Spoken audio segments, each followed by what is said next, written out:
आता काही महत्त्वाच्या घडामोडी सविस्तर पाहूयात। बातमी तळकोकणात आहे। कणकवली रेल्वे स्टेशनच्या बाहेरील रिक्षा स्टँड लगतचा छताच्या सिलिंगचा काही भाग आज अचानक कोसळला।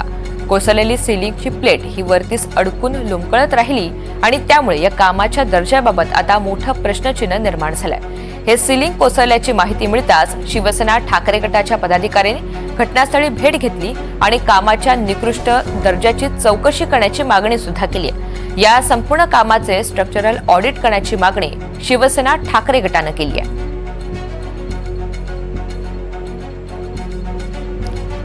गुरुप्रसाद दळवी आपल्या सोबत आहेत। अधिकची माहिती त्यांच्याकडून जाणून घेऊयात। गुरुप्रसाद, आपण पाहतोय या रिक्षा स्टँडच्या लगतच्या छताचा सिलिंगचा काही भाग हा अचानक कोसळलेला आहे आणि या सगळ्या संदर्भात आता ठाकरे गटाने नेमकी काय मागणी केली?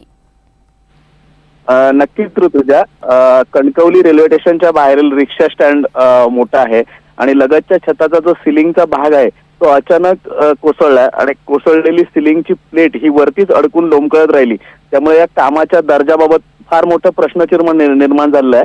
कारण नवीनच हे रेल्वे स्टेशनचं नूतनीकरण करण्यात आलं होतं आणि हे सिलिंग कोसळल्याची माहिती मिळताच शिवसेना ठाकरे गटाच्या पदाधिकाऱ्यांनी घटनास्थळी भेट घेऊन कामाच्या निकृष्ट दर्जाचे काम जे झालंय त्याची चौकशीची मागणी केली।